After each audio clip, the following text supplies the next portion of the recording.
So welcome again in the class of botany. Okay, so we are studying about the characteristics of viruses, characteristics of life. So life, the cell is said to be or supposed to be the living till the metabolism is going on. जब तक इसमें metabolism है, वही डाला गया ना, जब तक इसके पैर चलेंगे तब तक उसकी सांसें चलेंगी। तो जब तक यहाँ मेटाबॉलिज्म हो रहा है, मतलब कुछ रिएक्शन हो रही है, इसको कहते हैं मेटाबॉलिज्म। या जो रिएक्शन होती है वो रिएक्शन को कहते हैं मेटाबॉलिज्म। तो जब तक सेल में मेटाबॉलिज्म होता है तब तक सेल लिविंग है। जैसे इस सेल में समझ लो कि मेटाबॉलिज्म नहीं हो रहा है, इसका मेटाबॉलिज्म थम गया, तो ये सेल स्टार्ट टू डिग्रेड और डिकम्पोज, इसका ख़राब होना शुरू हो जाता है। इसमें कितना भी कुछ करके इसमें और से लिविंगनेस डाला नहीं जाता। तो ये सेल तब तक लिविंग है जब तक इनमें मेटाबॉलिज्म हो रहा है, और मेटाबॉलिज्म हो रहा है, और इस सेल का बना हुआ ऑर्गेनिज्म वो भी लिविंग है। मेरे बॉडी के सब सेल मालूम है क्या? सभी सेल लिविंग है। कुछ सेल मतलब ऐसे डाई होते जाते हैं, वो रिप्लेस होते हैं by the other newly forming cell, but some number is always maintained in body of living organism, whether plant or animal. Okay, so most of the cell in my body is suppose living. That means they are carrying out the metabolism. That means number of reactions is taking place in protoplasm at the same time. Number of reaction at the same time. This reaction is taking place here. Some reaction is taking place here. Some reaction is taking place here. Some reaction is stopped for particular time in here, and then it start at other time. So these things are regularly happen and known as the metabolism. Okay, so life क्या है? Life is a state of cell in which that cell is metabolically function. If it is not metabolically function, then it is cannot be reversible.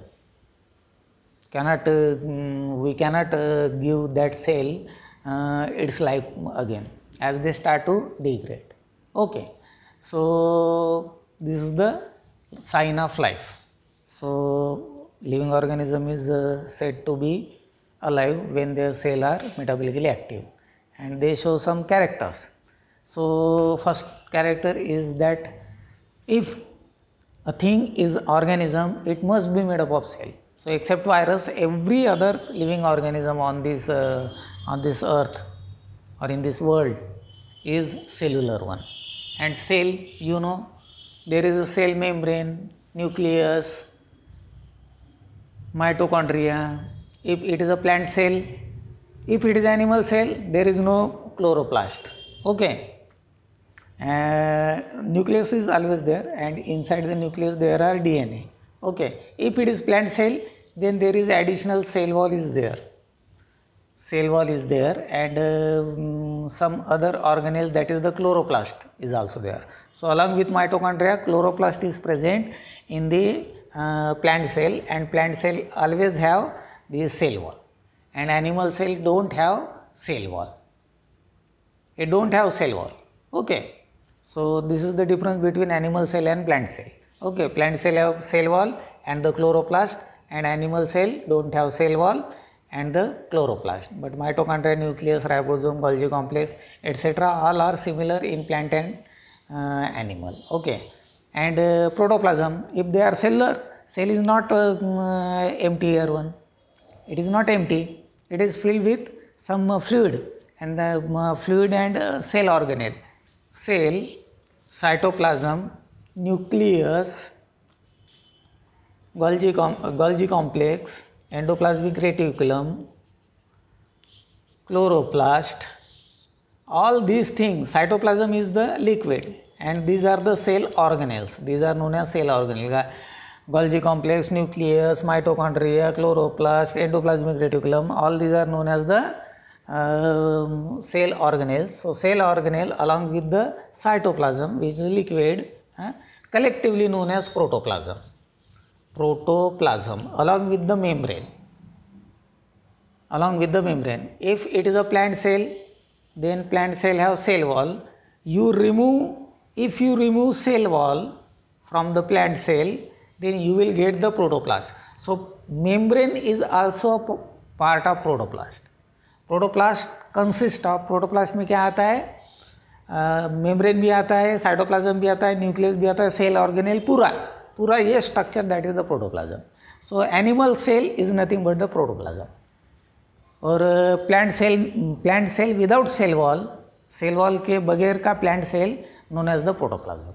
Okay, so if they are cellular, they must have the protoplasm. Then inside the cell there is mitochondria. So in mitochondria respiration takes place, and in respiration always oxygen is utilized. Oxygen is used as we inhale the gas. Lots of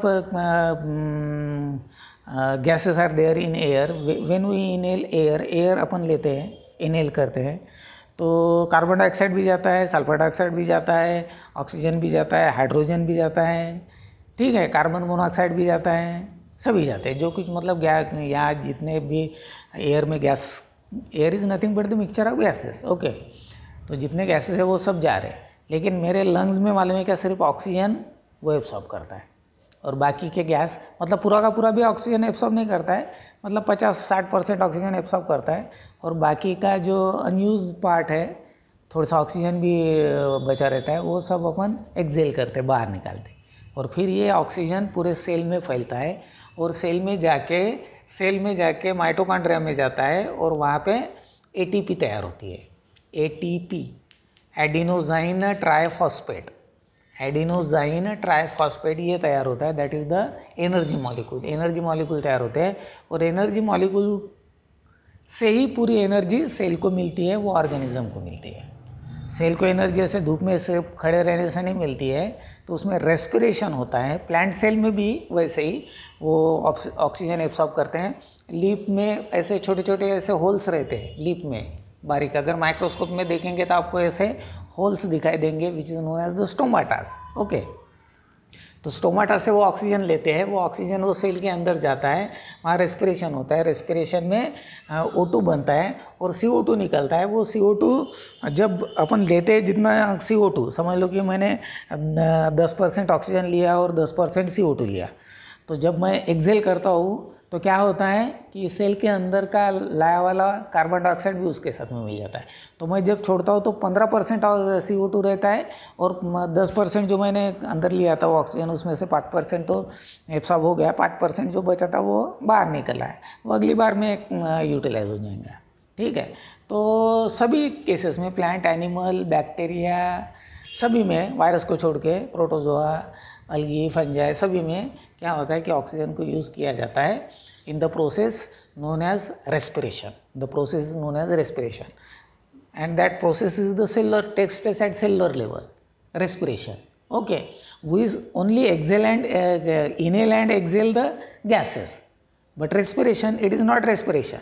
It is a part of respiration that it intake the oxygen, but actual respiration takes place in mitochondria. That means in the cell. Cell के अंदर mitochondria रहते हैं, और mitochondria में वो process होती है जिसमें एटीपी बनती है, and ATP is the driving force for every activities. Okay, it is the energy molecule.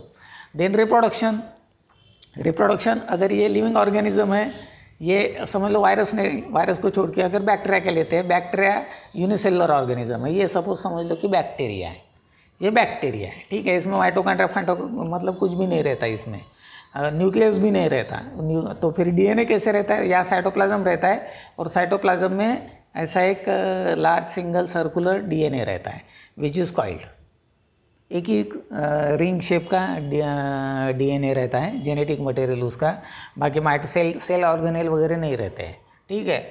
तो इसलिए इसको कहते हैं प्रोकैरियोटिक सेल. तो सेल, ये बैक्टीरिया का सेल वगैरह क्या है, प्रोकैरियोटिक है, और जिनमें cell organelle, mitochondria, Golgi complex वगैरह रहते हैं, उनको कहते हैं यूकैरियोटिक सेल। तो बैक्टीरिया का सेल जो है वो प्रोकैरियोटिक रहता है, और बैक्टीरिया को छोड़ के अलगी, फंजाई, प्लांट, एनिमल सभी के सेल कैसे यूकैरियोटिक रहते हैं। इसका मतलब उसमें इस डीएनए के ऊपर न्यूक्लियर मेम्ब्रेन रहता है, इसका मतलब एक न्यूक्लियस बन जाता है, और बाकी के सेल ऑर्गेनेल जैसे mitochondria, Golgi complex, endoplasmic reticulum, ये सब वहाँ रहते हैं, तो वो होते हैं यूकैरियोटिक। और ये सब अगर नहीं है तो वो होता है prokaryotic. So bacteria is an example of prokaryotic organism. Okay, तो ये एक बैक्टीरिया समझ लो। तो वो क्या करता है, फिर बाद में फूड वगैरह एब्सॉर्ब कर लिया कि इसमें एक मतलब एक सेल वॉल बीच में लेट डाउन होता है, मतलब बीच में आ जाता है, बन जाता है, तैयार हो जाता है। इससे ये दो सेल सेपरेट हो जाते हैं। तो ये दो छोटे साइज के सेल बन गए। These are the offspring of this bacteria, young one. Okay, so this two, this then attain the maturity. ये मैच्योरिटी अटेन किया। मैच्योरिटी अटेन मतलब जब बनता है तो छोटे साइज़ का रहता है, फिर वो मैच्योरिटी अटेन करता है। मैच्योरिटी अटेन करने के बाद में every living organism undergoing process of reproduction. जैसे बना वैसे ही रिप्रोडक्शन नहीं होता है। प्लांट भी मालूम है क्या, जैसे मतलब जर्मिनेट हुआ, उसकी ग्रोथ होती है थोड़ी सी, वो मतलब अंदर फूड मटेरियल वगैरह स्टोर करते हैं, फिर वो प्लांट मैच्योर होता है। हर एक प्लांट की मैच्योरिटी मतलब अलग अलग रहती है। तो कुछ 1 महीने में होते हैं, कोई 2 महीने में होते हैं, कोई 1 साल में होता है, कोई 2 साल में होता है। जब उसमें फ्लावरिंग लगते हैं तो समझ लेना कि तब तक वो मैच्योर हो गया है।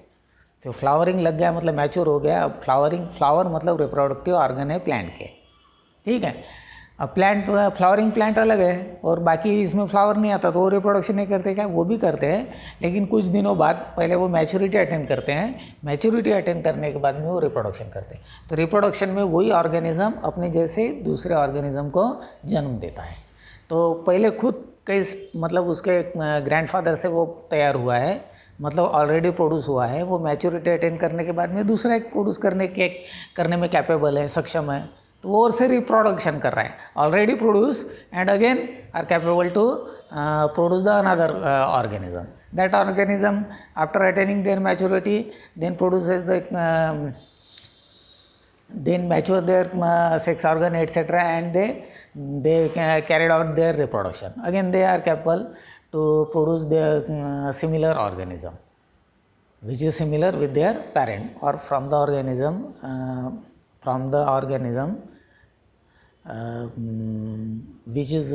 which are considered as their parents. Okay, तो पहले जो रहते हैं छोटे रहते हैं, वायरस नहीं, वायरस जितने साइज़ के उतने साइज़ के बनते हैं, उतने साइज़ के अटैक करते हैं दूसरे सेल पे, उतने साइज़ के दूसरे वायरस बनते हैं। लेकिन उसको छोड़ के सभी में एक सेल के 2 सेल, मतलब ये रिप्रोडक्शन का प्राइमरी स्टेज है। तो एक सेल के 2 सेल बनना, तो single cell mature cell divide into 2 part, 2 cell, तो ये 2 डॉटर सेल हो गए। तो they are small in size, then they achieve the growth, that means they swell in size. Inner material, they absorb the food material and produce their own material, उसके खुद के वो material बनाता है, और इस तरह से उसकी साइज़ इंक्रीज हो जाती है। ये जो रहता है ये इलास्टिक रहता है, तो इलास्टिक रहता है तो ये मतलब ये भी ग्रो होता है। इसमें protein lipid, membrane protein lipid के बने हुए रहते हैं, इसमें प्रोटीन लिपिड ऐड होता है, और ये मेम्ब्रेन भी बढ़ते जाता है। जैसे अंदर का मटेरियल बढ़ रहा है वैसे सेल भी बढ़ते जाता है, ठीक है। तो that is known as the growth, and due to which increase in size and number is also increase in size, increase in number, their number is this only one at one time. This is a single, this was a single cell. Okay, then it produced into 2 cell, it divide into 2 cell. So 2 cell they mature, again these two produce 2 cell, they mature. That means cell number is increased, because of which the size of that organism is also increased, and both of this is now considered as the growth. So if living organism, if somebody is living organism, then it show growth. So then it show movement. So it show activity, it move their body from one side to other side, that is the movement. It is different in plant cell and animal cell. Plants are fixed, that's why their movement is restricted, limited one, but animals movement is very free. So I am talking before you, it is also one kind of activity or movement. Okay, then sensitivity, if living organism is living including virus also, they shows the sensitivity. अगर मतलब कुछ भी रहे sensitivity show करता है, ठीक है. अगर पानी में भी अगर डूब रहा है तो वो बचने की कोशिश करेगा. That is their response. So every living organism give response to the changing environment which are nothing but the stimulation. Stimulation, and with respect to that stimulation the activity shows exhibited by the organism known as the response, and this is collectively known as the sensitivity. So every living organism is sensitive. Suppose if I touch my finger onto the pan which is placed on flame burner, and that pan is suppose hot, and if I touch my finger accidentally or by intentionally, जानबूझ के या फिर accidentally, मतलब accident मतलब अचानक से, तो वो जैसे मतलब गर्मी लगी मुझे, बर्न हुआ कि मैं हाथ ऐसे झटक लेता हूँ. That is the sensitivity. Okay. And mutation means change in DNA. DNA में चेंज होते रहता है. पहले जैसे मतलब सभी ऑर्गेनिज्म नहीं रहते, सभी में चेंज हुआ है, और अपने भी चेंज हुआ है. जो अपन सबसे पहले बने थे तो थोड़े से बंदर जैसे थे, फिर बाद में और स्मार्ट हो रहे हैं. और बाकी के प्लांट्स भी अलग अलग प्रकार के प्लांट आप देख रहे होंगे. बटरफ्लाइज रहते हैं, तो पहले अलग प्रकार की मतलब पहले भी थी, वो भी आज भी है, लेकिन कुछ नए प्रकार की भी बटरफ्लाई दिखाई देती है. It is because of the evolution and the mutation. DNA में चेंज होता है, तो उसके मतलब स्ट्रक्चर में, उसके सेल में और उसके बिहेवियर में, एवरीथिंग, सभी चीज़ों में, in everything they shows the change. That is the mutation. Mutation means sudden change. And if that sudden change, जैसे मैं गोरा हूँ, मैं काला हूँ, अगर मिसेस भी काली है तो बच्चा एकदम से गोरा हो गया तो, या फिर हम दोनों गोरे और बच्चा काला हो गया तो, या फिर कोई दूसरी अगर बात है तो वो मतलब जैसे हम दोनों की आँखें काली है लेकिन उसकी ग्रे या ब्लू कलर की भी ग्रीन कलर की भी आ सकती है, नहीं क्या है. हमारे दोनों के फेस जैसा है, लेकिन उसकी आँखों का चेंज, आँखों के कलर का चेंज, आँखों के कलर मतलब जो आइरिस रहता है, प्यूपिल तो काला वाला है, उसके सराउंडिंग में जो आइरिस रहता है उसका कलर अलग अलग रहता है. मेरा ब्लैक है समझ लो, किसका ग्रे रहता है, किसी का ग्रीन रहता है, नहीं क्या. तो वो अगर सडन चेंज हो गया जीन में कुछ कारण से, तो वो जो दिखाई देता है दैट इज़ द म्यूटेशन. उसके बच्चे में शायद और से वो काला रंग रिस्टोर हो जाए, हो सकता है ऐसे. तो म्यूटेशन इज़ रिवर्सिबल. मतलब क्या बोलते हैं, पेरेंट उसके छोटे है और बच्चा अगर हाइटेड है, तो that is because of the mutation and the nutrition as well. Not always there is the role of mutation or changing DNA. Sometimes nutrition is also a necessary thing. Some plant, if you collect the seed and sow a seed in the sandy clay, जहाँ ज़्यादा रेत है वहाँ, और कुछ seed को अच्छा clay है, मिट्टी है, काली मिट्टी है, वहाँ अगर लगाए तो सैंडी क्ले में जो प्लांट ग्रो होता है वो छोटे साइज़ करेगा, और जो अच्छे क्ले में ग्रो हो रहा है, फर्टिलाइज़र बहुत सारा है उसमें, तो वो अच्छा खासा ग्रो होगा, नहीं क्या. तो एक ही प्लांट के सीड है, लेकिन अलग अलग नरिशमेंट मिल रहा है तो उसकी ग्रोथ अलग अलग रह सकती है. That is not the mutation.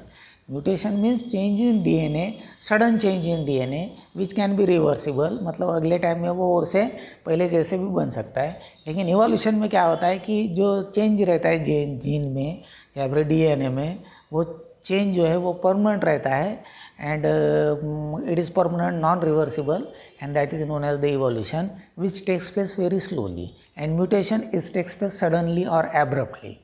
जल्दी एकदम से चेंज हो गया तो mutation, that may be reversible one. But evolution, which is happened because of the mutation, but evolution is the gradual change, and resultant young one shows the different character than their ancestor. उनके जो ancestor है, पूर्वज है, उनसे अलग character. ठीक है। पहले सभी एनिमल में पूछते, एक भी ऐसा एनिमल नहीं है जिनमें पूछ नहीं रहती, ठीक है। मेंढक को भी कुछ दिन के लिए पूछ रहे थे, फिर पूछ नहीं रहती, लेकिन सभी में फिशेस से लेके रेप्टाइल से लेके बर्ड से लेके बहुत सारे मैमल में पूछ रहती है। लेकिन कोई तो भी ऐसे कारण हुआ होगा कि पूछ जो है, टेल जो है वो वहाँ से ख़त्म हो गई और फिर बिना पूछ वाले एप्स तैयार हो गए, ठीक है। तो इसको कहते हैं इवोल्यूशन। तो it occur because of the mutation, first time it there takes place the mutation. Okay, this is the characteristic of life. Okay, for this period it is sufficient.